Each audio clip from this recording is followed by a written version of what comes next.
오늘 창립 감사 기념 예배에 이렇게 함께 자리를 해주신 모든 성도 여러분들께 다시 한번 감사의 말씀을 드리겠습니다. 하나님께서 은혜로 이 자리에 교회를 세워주시고 벌써 3년이라는 세월이 흘렀습니다. 특별히 오늘은 하나님의 은혜 가운데 두 권의 신앙서적을 출간하게 되었기 때문에 그것과 아울러 출간 및 창립 감사 기념 예배로 드리게 되었습니다. 오늘 오신 모든 분들께 두 권의 출간된 책을 증정하도록 준비를 했습니다. 자, 먼저 하나님께 찬양을 드리는 순서를 갖도록 하겠습니다. 우리 박선옥 권사님 자매님이 청아한 음성으로 늘 찬양을 하나님께 은혜롭게 부르는데요. 이 먼저 찬양으로 하나님께 영광을 돌리고요. 이어서 우리 이병헌 목사님께서는 아주 기타를 참 잘 치시는 아주 거의 뮤지션에 가까우신 분입니다. 그래서 늘 교회에서 성도들과 함께 찬양을 많이 부르면서 하나님께 영광을 돌리는 줄 압니다. 그래서 목사님과 함께 오신 성도님들이 또 특별히 나오셔서 찬양으로 하나님께 영광을 돌려주시기를 부탁드리겠습니다. 그리고 또 윌밍턴에서 오신 자매분들이 또 빠질 수가 없죠. 항상 예배가 끝나면 1시간씩 모여서 찬양을 연습하는 찬양의 아주 전문가들입니다. 그래서 이 시간 이어서 하나님께 찬양으로 영광을 돌려주실 수 있도록 준비해 주시기를 바라겠습니다.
다시 오실 그날까지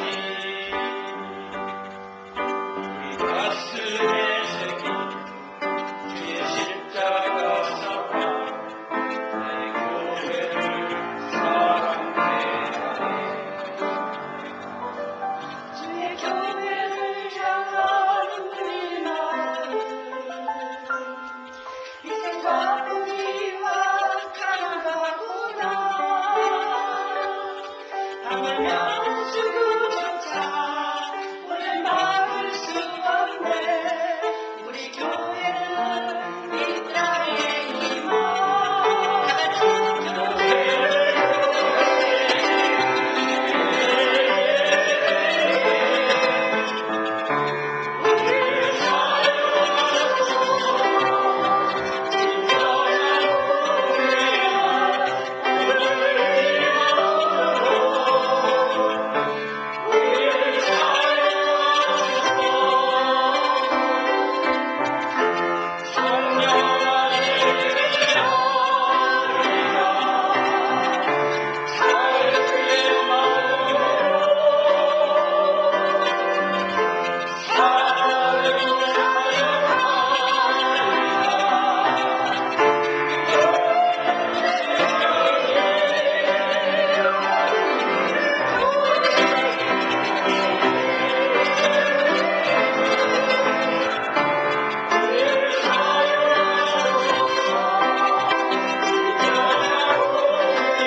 예, 감사합니다. 아주 은혜로운 찬양 하나님이 흠양하셨을 줄로 믿습니다.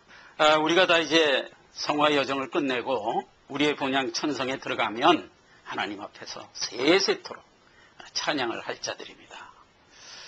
우리가 이 땅을 살아가면서 여러 가지 성화의 열매를 거두고 살아갑니다. 그런데 특별히 찬양은 구원의 은혜를 입으로 시인하는 입술의 열매라고 그랬습니다. 예. 우리가 이 땅에서부터 하나님의 귀한 성호와 주님의 귀한 은혜를 늘 입술로 찬양을 하면서 살 수 있다는 것은 그 자체가 복된 것입니다. 예. 오늘 찬양으로 영광을 돌려드린 모든 분들과 우리 모두에게 하나님의 은혜가 틀림없이 풍성히 임하실 것을 믿습니다. 자, 오늘 증거할 본문 말씀을 봉독하도록 하겠습니다. 시편 1편의 말씀입니다. 복 있는 사람은 악인의 길을 쫓지 아니하며 죄인의 길에 서지 아니하며 오만한 자의 자리에 앉지 아니하고 오직 여호와의 율법을 즐거워하여 그 율법을 주야로 묵상하는 자로다. 저는 시냇가에 심은 나무가 시절을 쫓아 과실을 맺으며 그 잎사귀가 마르지 아니함 같으니 그 행사가 다 형통하리로다. 악인은 그렇지 않으며 오직 바람에 나는 겨와 같도다. 그러므로 악인이 심판을 견디지 못하며 죄인이 의인의 회중에 들지 못하리로다. 대저 의인의 길은 여호와께서 인정하시나 악인의 길은 망하리로다. 예, 오늘 주신 이 말씀을 중심으로 해서요, 의인의 회중이라는 제목으로 저희 교회 출간 및 창립 3주년 감사 예배의 말씀으로 우리가 은혜를 받고자 합니다. 자, 오늘 시편 1편에 있는 말씀은 복 있는 자들에 대한 하나님의 설명의 말씀입니다. 자, 이 말씀 가운데 보니까 복 있는 사람이 받는 복과 또 복 있는 사람이 성화의 여정 가운데서 누리는 여러 가지 은택에 대하여 설명해 주고 있으면서 악인을 대비하여 설명해 주는 모습을 보게 됩니다. 그래서 오늘 복 있는 사람이 어떤 사람이며 그들이 어떻게 복이 없는 악인들과 다른 자들인가 하는 것을 살펴보는 것으로 은혜를 받고자 합니다. 여기 보니까요, 의인의 회중이라는 말씀이 4절에 있습니다. 이 회중이라는 말은요, 에다라는 히브리어로서 그 의미는 콩그리게이션, 그래갖고 근본적으로 모여있는 믿는 자의 무리, 즉 교회라는 의미를 가지고 있는 말인데요. 이 말은 그 말 자체가 어떤 어근으로부터 유래됐어요. 그래서 그 어근을 들어가서 살펴보면요. 첫째, 위트니스, 그래가지고 증인이라는 의미와, 그 다음에 테스티모니스, 그래가지고요, 증언, 증거, 이런 의미와, 또 이런 증거와 증인이 고난 가운데서도 굴하지 않고 계속 자기의 직무를 수행한다는 의미를 가진 에디라는 말에서 유래된 말입니다. 그래서 이 회중이라는 말은요, 교회라는 말을 포괄적으로 담고 있는 말입니다. 그래서 이제 우리가 이 교회라는 말을 신약에 와서 살펴보면 이렇게 되어 있습니다. 골로새서 1장 18절에 보면 그는 몸인 교회의 머리라, 그가 근본이요 죽은 자 가운데서 먼저 나신 자니 이는 친히 만물의 으뜸이 되려 하심이요 라고 해서 예수 그리스도가 머리가 되고 그 머리에 붙어있는 몸, 주와 한 몸을 이루고 있다라는 의미로 일단 교회를 정의하고 있습니다. 마태복음 16장 16절 이하에 보면 베드로가 주님한테 가서 이렇게 고백을 하는 장면이 나옵니다. 시몬 베드로가 대답하여 가로되 주는 그리스도시요 살아계신 하나님의 아들이니이다. 이렇게 고백을 했어요. 그랬더니 이제 예수님께서 시몬 베드로의 그 고백을 칭찬하시면서 이렇게 말씀을 이어갑니다. 또 내가 네게 이르노니 너는 베드로라. 내가 이 반석 위에 내 교회를 세우리니 음부의 권세가 이기지 못하리라. 라고 해서 예수는 그리스도다 라는 이 간결하면서도 굵은 진리 위에 예수님께서 자기 교회를 세웠다는 겁니다. 그러니까 우리가 이제 회중으로 부름을 받았다면 우리는 마땅히 무엇을 우리의 신앙 고백으로 가지고 있다고요? 예수는 나의 구원자입니다. 예수는 그리스도다 라는 이 굵은 신앙 고백을 우리가 다 가진 자들입니다. 그 우리가 가지고 있는 진리 위에 교회를 세웠다는 겁니다. 그래서 이제 교회가 가지고 있는 말하자면 영적 내용을 우리에게 정의하고 있는 것이죠. 누가복음 24장 46절 이하에 보면 예수 그리스도가 이제 구속의 사역을 다 끝마치시고 승천을 하면서 남아있는 자기 권속들에게 명을 하고 승천하시는 모습이 기록되어 있어요.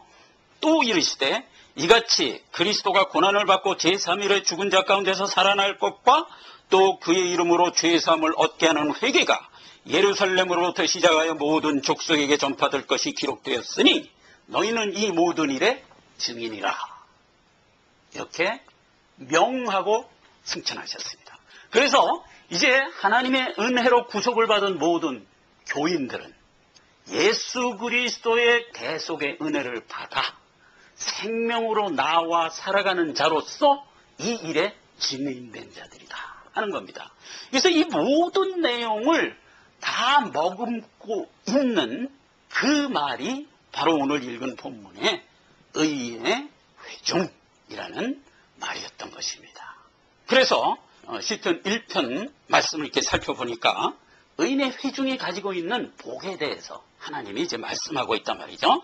하나님으로부터 부름받은 교회의 교인들은 하나님으로부터 구속의 은혜를 받아 천성의 복을 받은 자들로서 이제 우리의 성화의 여정 가운데 하나님이 주신 복을 누리며 이 길을 걷는 자들이란 말이에요.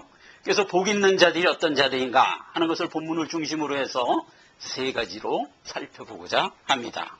첫째로 복 있는 자는요, 말씀으로 사는 자를 가리키고 있습니다. 출애굽기 12장 15절에 보니까요. 너희는 7일 동안 무교병을 먹을지니 그 첫날에 누룩을 너희 집에서 제하라. 무릇 첫날부터 7일까지 유교병을 먹는 자는 이스라엘에서 끊쳐지리라. 이렇게 기록되었어요. 자, 이 구약 말씀은요, 출애굽을 하면서 유월절 어린 양의 피로 말미암아 사망의 심판에서 제외된 자들이 가나안 땅을 들어가기 위하여 가는 여정 가운데 7일간 무교병을 먹으라는 겁니다. 그렇게 명하고 있어요. 그런데 놀라운 것은 그 7일간 너희가 만약 유교병을 먹으면 끊쳐지겠다는 겁니다. 이렇게 대비를 하고 있는 모습을 우리가 보게 됩니다. 자, 그래서 이제 우리가 이 말씀을 잘 살펴봐야 된단 말이에요. 여기서 기록된 출애굽기 12장 15절의 말씀은 구약의 율법 가운데 우리에게 주신 말씀이기 때문에 이것은 우리의 구원을 지칭하는 말 가운데 모형으로 주어진 말이죠. 그러니까 이제 그 모형을 우리가 잘 해석을 해서 원래 하나님이 우리에게 주시고자 하는 본 뜻이 무엇인가를 이제 살펴봐야 될 말들이잖아요. 그래서 이제 이 가운데 우선 7일간 무교병을 먹으라고 했을 때 그 7일이 무엇인가 하는 겁니다.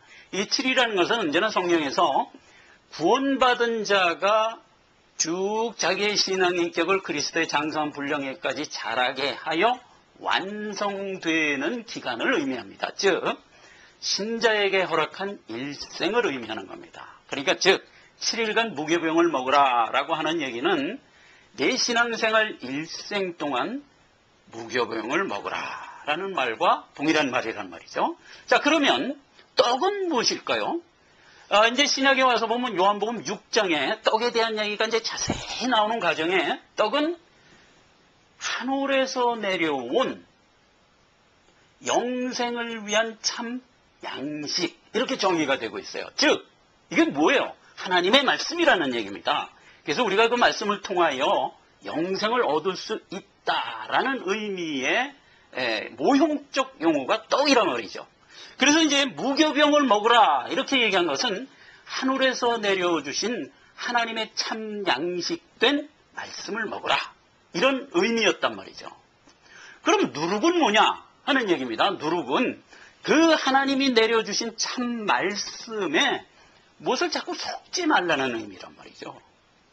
누룩을 자꾸 섞으면 그것이 하나님의 순수한 말씀으로 남질 않고 거기에 그냥 여러 가지 다른 교훈들이 섞여서 그건 이제 먹을 수 없는 양식이 된다는 의미입니다.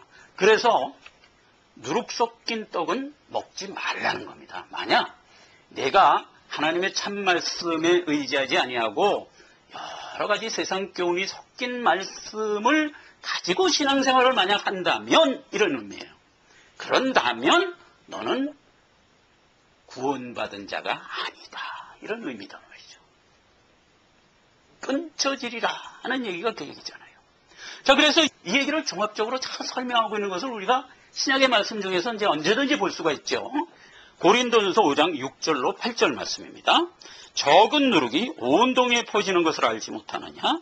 너희는 누룩 없는 자인데 새 덩어리가 되기 위하여 묵은 누룩을 내어버리라.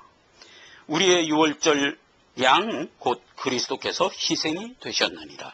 이러므로 우리가 명절을 지키되 묵은 누룩도 말고 괴악하고 악독한 누룩도 말고 오직 순전함과 진실함에 누룩 없는 떡으로 하라.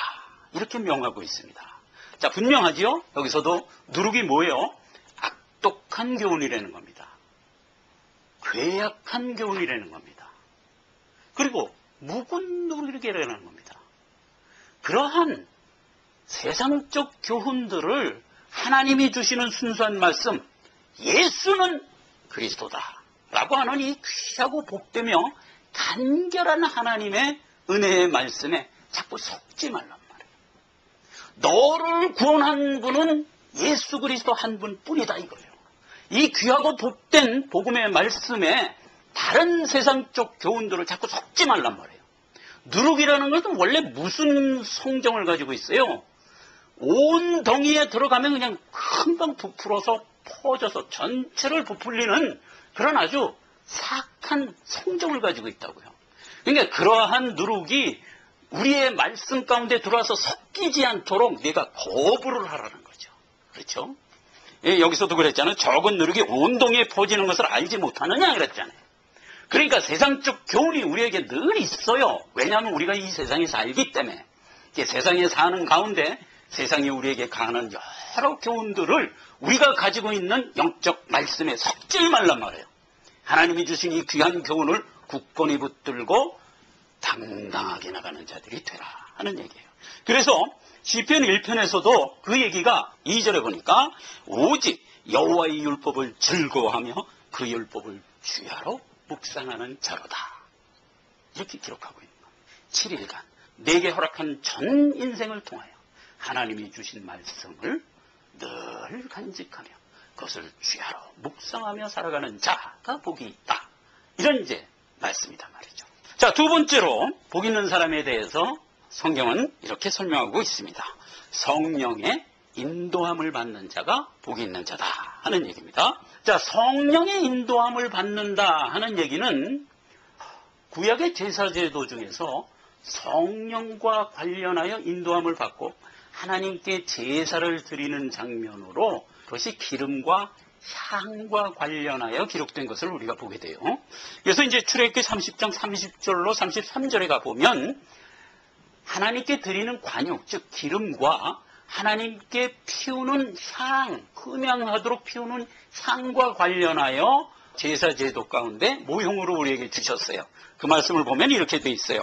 너는 아론과 그 아들들에게 기름을 발라 그들을 거룩하게 하고 그들로 내게 제사장 직분을 행하게 하고 이스라엘 자손에게 고하여 이르기를 이것은 너희 대대로 내게 거룩한 관유니 즉 기름이니 사람의 몸에 붓지 말며 이 방법대로 이와 같은 것을 만들지도 말라. 이는 거룩하니 너희는 거룩히 여기라. 무릇 이와 같은 것을 만드는 자나 무릇 이것을 타인에게 붓는 자는 그 백성 중에서 끊쳐지리라. 이렇게 기록하고 있어요. 자, 보세요. 지금 제사를 드리고 있는데 무엇으로 제사를 드리냐면 거룩한 관유를 하나님이 만들려는 방법대로 만들어서 누구에게 드리라? 아론과 그의 제사장에게 드리라는 겁니다. 그렇죠? 그 다음에 33절에도 향에 대한 얘기가 동일하게 되어 있어요. 너희는 내가 지시한 방법대로 향을 만들려는 겁니다. 그래서 그 향을 만들어서 아론과 그의 제사장들에게 드려 제사 때 좀 피워 하나님으로 하여금 흠향토록 하여 그로 하여금 내 앞에 제사장 직분을 행하게 하라. 이렇게 명하고 있어요. 그런데 만약 그 기름과 향을 만들어서 만약 그것을 제사장에게 드리지 아니하고 내 자신을 위하여 쓰거나 다른 사람을 위하여 쓰는 일이 있다면 이 말이에요. 그러면 그는 하나님으로부터 끊어지리라 이 말이에요. 이런 말씀이 기록되어 있는 거예요. 자, 보세요. 기름 그러면 뭐예요? 모형으로 우리에게 보여주신 구약의 제사제도 가운데 우리에게 주신 말씀이기 때문에 이것은 마땅히 그 본체를 살피기 위하여 해석이 필요로 하는 말이죠. 자, 우리가 늘 알듯이 기름은 뭐예요? 기름은 성령을 언제나 의미하는 겁니다. 그럼 향은 뭔가요? 계시록에 가보면 향은 성도들이 하나님께 간구하고 기도하는 기도라고 얘기했어요. 그렇죠? 자, 그러면 우리의 신앙생활에서 우리는 늘 하나님께 기도하며, 즉 기도한다는 얘기는 다른 말로 바꿔 얘기해서 이런 얘기예요. 하나님만을 의지하며, 이런 의미예요. 우리가 왜 기도를 해요? 하나님이 모든 것을 인도하기 때문에 무슨 문제가 생기든지 하나님께 의뢰하는 것, 이게 기도의 형태라고 말해요. 이게 이제 향이고, 그럼 기름은 뭐냐? 제사장께 드리는 나의 신앙의 열매란 말이에요. 이게 기름이에요. 이게 성령의 열매죠. 그래서 이 성령의 열매를 언제나 제사장에게 드리라는 겁니다. 아론의 자손 제사장에게 드리라 이랬어요. 그러면 제사장이 누구예요? 참 제사장 되신 예수 그리스도잖아요. 그러니까 이 얘기는 결국 무슨 얘기예요? 우리가 신앙생활을 하는 가운데 늘 성령의 열매를 성품적으로 거두고 그 열매를 주께 드리라 이 말이에요. 이게 우리가 신앙생활을 하는 행보다 말이죠. 그렇죠? 그래서 우리는 늘 성령의 열매를 성품적으로 거두어 주께 드리는 일을 지속해야 된단 말이에요. 오늘 하나님 앞에 우리가 입술의 열매를 드렸어요. 이것도 하나님께 드리는 열매예요. 그렇지 않습니까? 우리가 입술의 열매로 주를 시인하는 것을 찬양으로 하여 하나님께 드리고, 또 성령의 열매를 거두어서 그 열매를 주께 늘 드리는 거예요. 자, 그러면 성령의 열매가 어떤 모습으로 되어 있나요? 신약에 와보면 고린도전서 13장에 성령의 열매에 대해서 바로 직설적으로 설명해 줬잖아요. 즉, 사랑하라, 희락과 화평과 오래 참음과 자비와 양선과 충성과 온유와 절제, 이런 것들을 너희 신앙생활 가운데서 성품적으로 거두며 신앙생활을 이어가라, 이런 말씀이잖아요. 자, 그러면 이러한 양태의 삶이 신앙인에게만 있나요? 생각을 해보세요. 불신자들도 그들이 인내하지 않나요? 당연히 인내하죠. 예. 불신자들이라고 해서 사랑하지 않나요? 그들도 사랑하죠. 절제하거나 때에 따라서는 희생하거나 그러면서 그들도 살아가요. 그럼 이러한 열매가 우리만의 열매냐 하는 거예요. 아니, 세상 사람도 사랑하고 뭐 가급적이면 그들도 화평하려고 노력하고, 안 그렇습니까? 예, 그들도 희생하고 참기도 하고 절제도 하고 그러잖아요. 우리만 그러는 게 아니잖아요. 그런데 무슨 차이가 있냐 이 말이에요. 여기서 자, 보세요. 그러한 모든 열매를 누구에게 드리라고 그랬어요? 지금 출애굽기 30장에 있는 얘기대로 제사장에게 드리라고요. 근데 만약 그걸 제사장에게 안 드리고 내 자신을 위하여 그렇게 한다든가 아니면 다른 사람을 위하여 그렇게 한다면 하나님과 상관없다 이거예요. 하나님과 끊쳐진다는 거예요. 자, 요 차이가 있단 말이죠. 자, 그래서 우리가 거두어드리는 성령의 열매, 그래서 이제 우리가 사랑하기도 하고 오래 참기도 하고요, 자비와 양선하기도 하고요, 충성과 온유와 절제를 하는 이 모든 일은 다분히 하나님께 영광을 돌리기 위하여 그러한 모든 것들을 감수한다 이겁니다.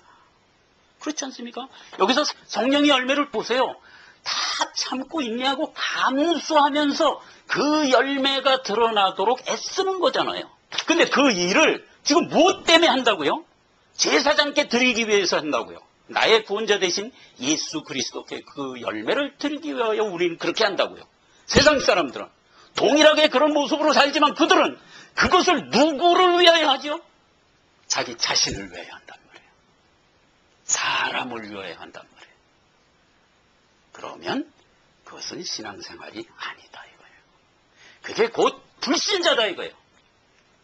그렇게 살면 하나님과 상관이 없다 이거예요. 끊쳐진 자다 이겁니다. 그렇게 이제 대비가 되는 거예요.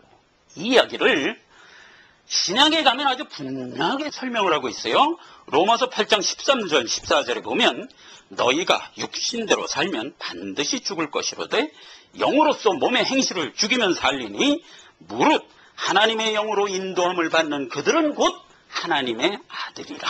이렇게 정의하고 있습니다. 자, 보세요. 우리가 육신의 소욕과 육신의 성정대로 살아가는 것은 사람들의 일반적인 양태입니다. 육신이 원하는 대로 우리가 이끌려가는 삶을 살아간다면 우리는 성령의 열매를 절대로 거둘 수가 없고, 그렇게 살아간다면 우리는 반드시 죽는다는 겁니다. 하나님의 은혜 가운데로 나아갈 수가 없다는 겁니다. 하나님의 은혜와 인도함은 반드시 우리의 영으로 받아야 됩니다. 성령이 함께하는 생명 가진 영으로 받아야 됩니다. 그래 그 얘기예요. 육신대로 살면 반드시 죽을 것이로되. 육신의 소욕이 우리 안에 늘 있습니다. 예, 육신의 원함이 항상 있습니다. 그러면 신자는 어떻게 하라는 거예요? 그것을 절제할 줄 알아야 되고 그것을 누를 줄 알아야 된다 말이에요. 무엇을 위하여 누르고 절제하라고요? 주의 영광을 위하여 그러라는 겁니다. 그게 신자요. 그게 곧 복 있는 자라는 겁니다. 스가랴서에 보면요, 하나님께서 스가랴 선지자를 통해서 이렇게 말씀하신 것을 우리가 보게 됩니다. 7장 5절에 보면 온 땅의 백성과 제사장들에게 이르라. 너희가 70년 동안 5월과 7월에 금식하고 애통하였거니와 그 금식이 나를 위하여 한 것이냐? 너희의 먹으며 마심이 전혀 자기를 위하여 먹으며 자기를 위하여 마심이 아니냐?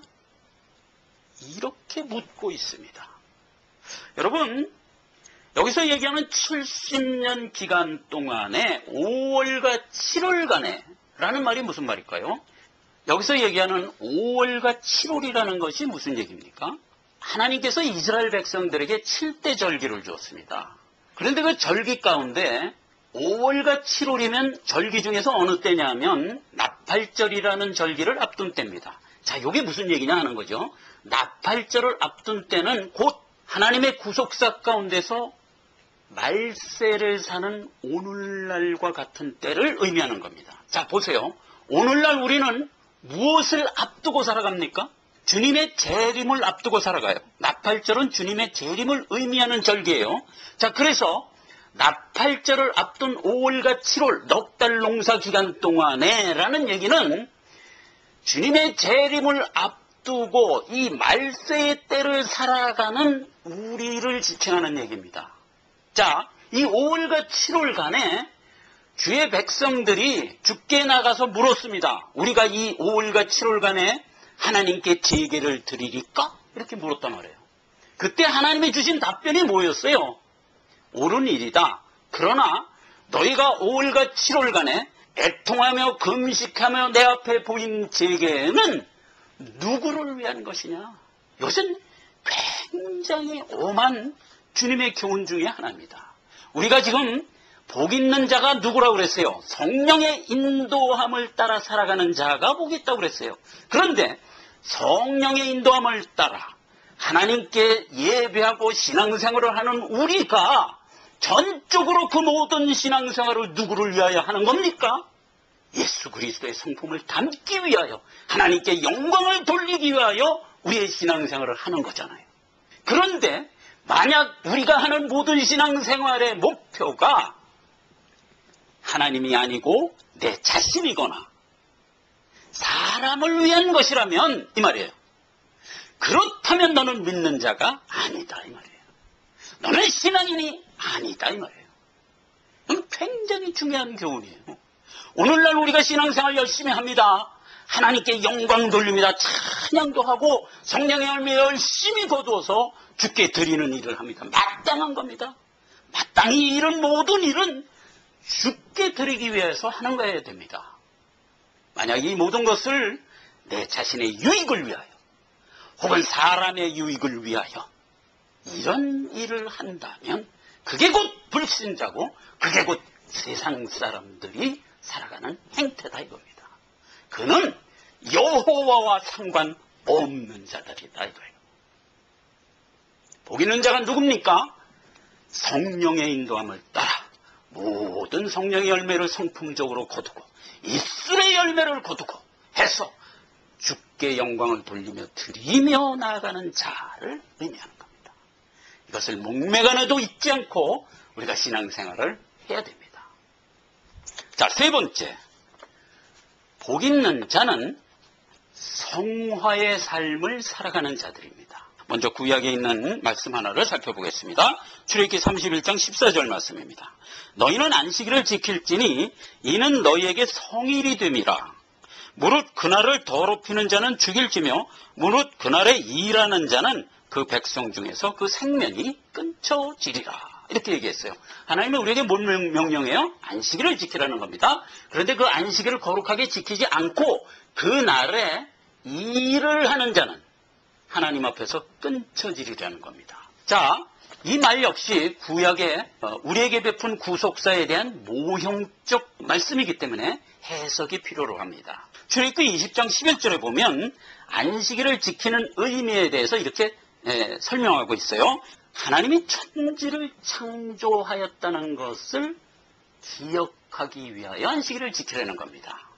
그 다음에 이제 또 하나가 있어요. 신명기 5장 15절 이하에 보면 너는 기억하라. 내가 애굽 땅에서 종이 되었더니 너희 하나님 여호와가 강한 손과 편팔로 너를 거기서 인도하여 내었나니 이러므로 너희 하나님 여호와가 너를 명하여 안식일을 지키라 하느니라. 그랬어요. 자, 왜 안식일을 지키라고요? 하나님께서 종되었던 이스라엘 백성들을 애국에서 건져냈다는 것을 기억하라는 겁니다. 그래서 안식일을 지키라는 겁니다. 자, 그리고 출애굽기 31장 13절 이하에 보니까 너는 이스라엘 자손에게 고하여 이르기를 너희는 나의 안식일을 지키라. 이는 나는 너희를 거룩하게 하는 여호와인 줄 너희로 알게 하려 함이라. 그랬어요. 그러니까 결국 무슨 얘기예요? 안식일을 왜 지키냐?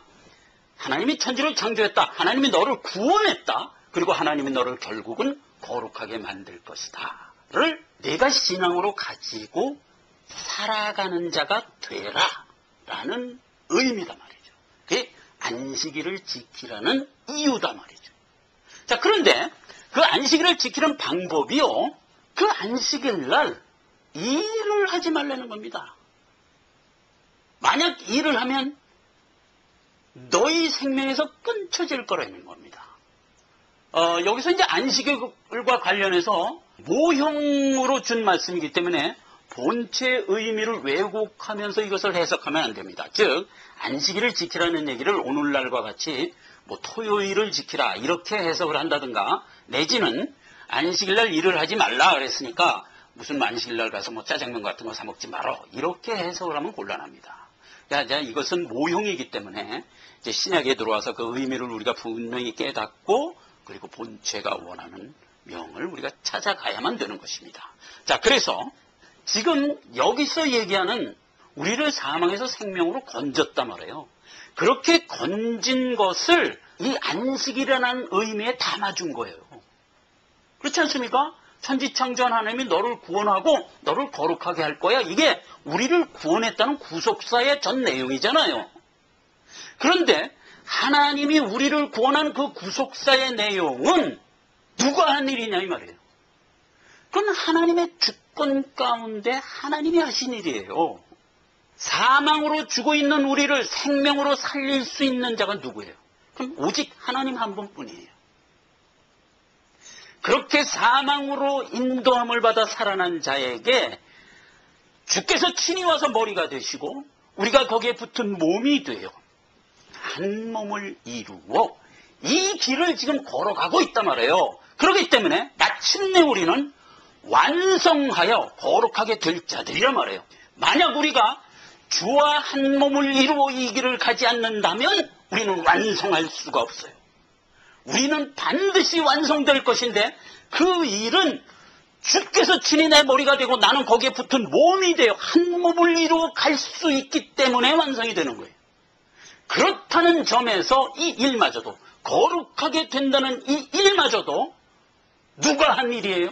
하나님이 하시는 일이다 이거예요. 그래서 구속사의 모든 여정, 하나님이 우리를 구원한 이 모든 하나님의 구속사는 근본적으로 하나님이 계획하시고 하나님이 이끌어 완성하는 하나님의 주권적 역사다 이 말이에요. 이것을 신앙으로 구원받은 우리 모두가 신앙으로 반드시 갖고 나가지 않으면 안 된다 이 말이에요. 자, 여러분 보세요. 오늘날 교계가 많이 흩어져 있어요. 어떤 의미에서 흩어져 있나요? 여러 가지 다른 교훈이 들어왔어요. 주님이 이 일을 이끌어 간다고 생각하는 것에 자꾸 여러 가지 논리를 섞었어요. 그래서 오늘날 그게 어떤 모습으로 나타나요? 여러 가지 다원주의의 모습으로 나타나요. 그래서 이 일을 인간의 의지와 인간의 어떤 노력과 인간의 어떤 땀으로 이루어 간다고 주장해요. 아니요. 이 일은 하나님이 전적으로 베푸시는 은혜의 역사며 이 역사를 우리는 믿음으로 가지고 한 몸을 이루어 나갈 때만 이루어질 수 있는 거야. 이런 의미에서 안식일을 지키는 것에 우리는 전적으로 주께 의뢰하고 주님께 붙은 자가 되어서 이 길을 믿음에 의지하여 나가는 자가 아니면 안 된다는 얘기예요. 그 얘기를 안식일날 일하지 말라라고 한 얘기란 말이죠. 이 이야기는 신약에 들어오면 받지 못하고 구원받지 못한 자들을 향하여 주님이 질책하는 말씀 가운데서 열심히 드러나고 있어요. 자, 보시자고요. 로마서 9장 32절에 보면 구원받지 못한 자칭 유대인에 대해서 예수님이 이렇게 말씀하고 있어요. 어찌 그러하냐? 너희가 어찌 구원을 받지 못하였느냐? 이 말이에요. 이는 저희가 믿음에 의지하지 않고 행위에 의지함이라. 부딪힐 돌에 부딪혔느니라 이 말이에요. 모든 신앙을 가진 사람들이 반드시 견지해 나가야 할 성정이 있다면 뭐예요? 오직 주만 의지하여 이 길을 가라는 겁니다. 물론 우리의 결단이 필요해요. 우리의 열성이 필요해요. 그 모든 것은 주님과 한 몸이 되어 있기 때문에 바람드는 것이 아니면 안 돼요. 그렇지 않습니까? 그래서 우리는 이 길을 가는 자들이에요. 자칭 유대인들이 왜 구원을 못 받았나요? 하나님이 주신 말씀에 의지하지 않았어요. 그리고 자기 소견에 옳은 대로 자기를 구원하고자 했어요. 즉 믿음에 의지하지 않고 행위에 의지했어요. 그래서 끊쳐진 거예요. 이게 곧 불신자란 말이에요. 그가 어떤 형태로 신앙생활을 하는지 모르지만 끝날에 가서 주님이 나는 너를 도무지 모른다 해요. 그렇게 되는 거예요. 그 다음에 골로새서 2장 19절에도 동일한 얘기가 이렇게 기록되어 있어요. 머리를 붙들지 않는지라 온몸이 머리로 말미암아 마디와 힘줄로 공급함을 얻고 연합하여 하나님이 자라게 하심으로 자라느니라. 이것은 우리가 머리를 붙들려가 아니라 우리는 이미 머리에 붙어있는 자들이에요. 그래서 한 몸을 이룬 자들이에요. 이것은 우리에게 주시는 서술적 용어예요. 붙들라라고 해서 우리와 머리가 별개라는 얘기가 아니에요. 우리는 머리에 붙은 자로서 한 몸을 이룬 자니라. 그러니 이 말이에요. 그러니 머리로부터 모든 생명의 양식과 능력을 공급받아 이 길을 가는 자들이다 이 말이에요. 그래서 우리가 거룩하게 되고 우리가 자라고 이 성화의 여정을 가는 것은 누가 하는 일이냐? 하나님이 자라게 하심으로 자라는 일이에요. 언제나 이것을 잊지 말란 말이에요. 이것이 성화의 삶을 살아가는 우리에게 안식일을 거룩히 지키라라는 말씀의 내용이에요. 자, 그러면 하나만 더 살펴보고 이 시간을 끝내겠습니다. 자, 안식일을 거룩하게 지키라 하는 말을 율법에 있는 내용 그대로 토요일을 거룩하게 지키라 하는 말로 혹 생각하면 안 된다는 얘기예요. 이제 오늘날에 와서는 우리가 토요일을 지키지 않고 주일을 지킵니다. 자, 이건 어떻게 연관되는 얘기인가 하는 겁니다. 하나님이 우리에게 베풀어 주신 구속사는 이렇게 연결이 되어 있는 것을 성경적으로 우리가 볼 필요가 있어요. 지금 우리를 구속하는 구속사를 전체적인 그림으로 이렇게 표현한 것에 주목을 해야 돼요. 첫째, 1일서부터 6일간 천지창조를 하시는 일을 했어요. 그 다음에 제7일을 우리를 구원하여 완성하는 일을 하세요. 하나님이 이게 천지창조를 마치고 안식했다 하는 의미는 나중에 히브리서에 가보면 하나님이 우리를 참 안식으로 인도하는 기간이에요. 그것은 쉬셨다 하는 얘기는 천지창조일을 마치고 다음 단계로 갔다는 얘기고, 이것은 복음서에 가면 하나님이 오늘도 일하니 나도 일한다 라고 예수님이 말하는 근거예요. 그러니까 쉬셨다고 그래서 하나님이 모든 일 다 끝내고 이제 하나님은 이제 기다린다 이런 의미가 아닌 거예요. 제7일 안식일은 하나님이 천지를 창조하고 우리를 구원하는 일을 이어가면서 지금도 일하고 계세요. 그래서 제1일에서 제7일까지가 결국은 하나님의 구속사 전부를 의미하는 말씀이세요. 이걸 성경적으로 안식기라고 얘기하는 거예요. 그러니까 우리는 지금 어디에 살고 있어요? 이 안식기에 살고 있어요. 예수 그리스도가 오셔서 우리를 구원하고 생명 주어 우리를 지금 성화의 여정 가운데 이끌어 가신다라는 이 기간에 살고 있어요. 이 기간이 오늘날 우리가 살고 있는 안식기입니다. 그런데 이 안식기를 끝내고 나면 끝낸 다음 기간을 성경은 제8일이라고 그러는 거예요. 제8일. 즉 제8일은 하나님이 계획한 모든 구속의 일을 마치고 거두어가는 날이란 말이에요. 자, 이 이야기를 성경의 신약과 구약에서 찾아가 보자 말이에요. 이렇게 기록되어 있어요. 우선 요한복음 7장 37절에 예수 그리스도께서 자기 구원받은 백성들에게 이렇게 말씀하시고 있어요. 명절 끝날 곧 큰 날에 예수께서 서서 외쳐 가라사대 누구든지 목마르거든 내게 와서 마시라 이랬어요. 자, 여기서 명절 끝날 곧 큰 날에가 무슨 얘기냐면 결론부터 얘기해서 이 날이 주의 날 주일이에요. 즉 제8일이 되는 날이에요. 어째서 그게 제8일이 되는 주일이냐 하는 얘기는 레위기 23장에 가면 7대 절기를 설명하는 과정에서 언급된 말하자면 하나님의 경륜의 날이에요. 자, 보세요. 레위기 23장 전체에는 7대 절기에 대해서 쫙 설명하고 있어요. 6월절을 필두로 해서 각 절기를 7단계로 나누어서 하나님의 구속사 전체를 머금고 있어요. 그 7대 절기를 이스라엘 백성들에게 지키라고 명하면서 그들로 하여금 하나님의 구속사를 그 절기마다 체험하고 느끼며 이 여정을 가라고 주신 말하자면 교훈의 말씀이에요. 그래서 이 7대 절기를 다 끝내고 나면 이 말이에요. 끝내고 나면 그 다음 날이 어떤 날이냐?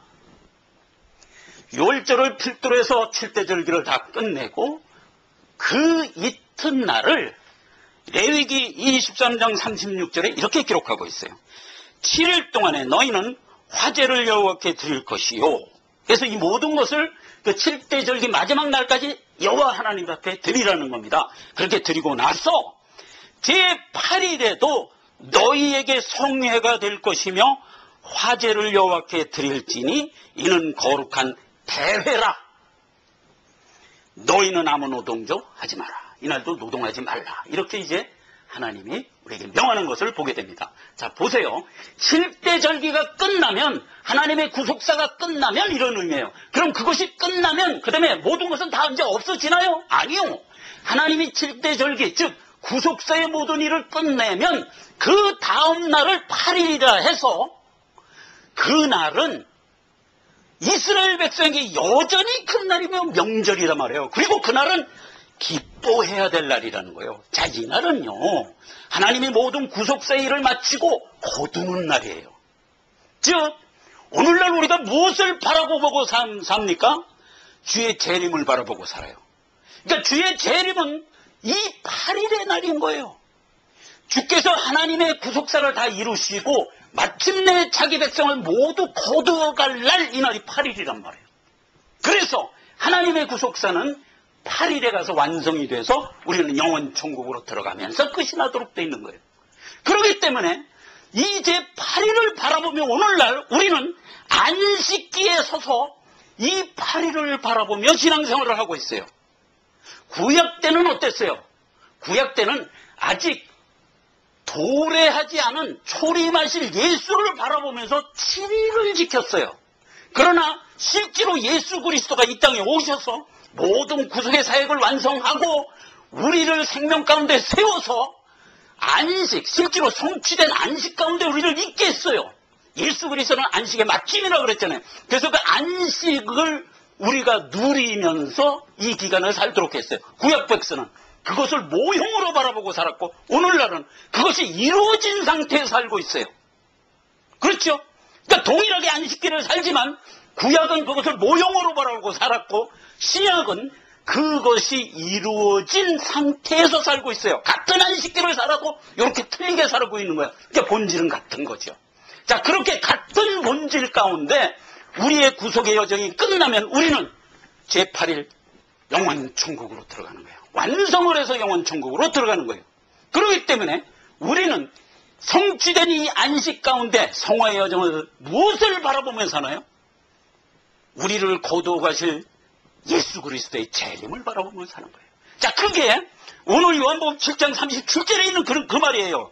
끝날고 큰 날에 그 말이 제8일 주일에 이 말이에요. 예수께서 서서 가로되 너희가 주일에 목마르거든 내게 와서 마시라. 자, 오늘 시편 1편 본문 말씀해 보세요. 복 있는 자가 지금 어디에 있어요? 시냇가에 심겼다고요. 무엇이 풍부해요? 물이 풍부해요. 생수가 풍부해요. 그러한 가운데 우리를 이끌어가고 있어요. 오늘날 우리가 하나님이 주시는 영생의 말씀을 풍성히 먹으면서 주위를 바라보며 가는 겁니다. 그래서 사도행전에 들어오면 자연스럽게 모든 믿는 자들이 안식 후 첫날 주께 나와 성례를 드렸더라. 이렇게 이어지는 거예요. 자, 안식일을 거룩히 지켜라. 이게 원래 오늘날 우리가 신앙생활을 하고 있는 이 모습을 그대로 나타내 보여주고 있는 말씀이에요. 자, 우리가 오늘 신앙생활을 어떻게 합니까? 하나님이 주신 은혜를 누리면서 그 은혜를 통하여 우리가 우리를 성화시켜가면서 천국에 입성할 우리의 신앙 인격을 완성시켜가면서 마침내 우리가 완성이 되면 주께서 와서 우리를 거두어 가실 거예요. 다시 오실 주님을 바라보며 우리가 이때를 살고 있어요. 이게 복 있는 자다 말이에요. 기도하겠습니다. 하나님 아버지 은혜를 감사드립니다. 오늘 하나님이 피로 값주고 사신 이 귀한 교회 창립 3주년을 맞는 날입니다. 우리가 다 함께 모여서 하나님 앞에 감사로 찬양하며 예배를 드렸습니다. 우리가 주의 날을 바라보며 오늘도 주께서 주시는 말씀에 의지하여 거룩히 이 날을 지키며 살아갑니다. 오늘 여기 모인 모든 성도들이 주께서 주시는 풍성한 생수를 마음껏 마시며 모든 형제가 동일한 은혜 가운데 기쁨으로 이 예배를 드리오니 하나님 흠양하옵소서. 예수님의 이름으로 기도했습니다. 아멘. 자, 찬송가 514장입니다.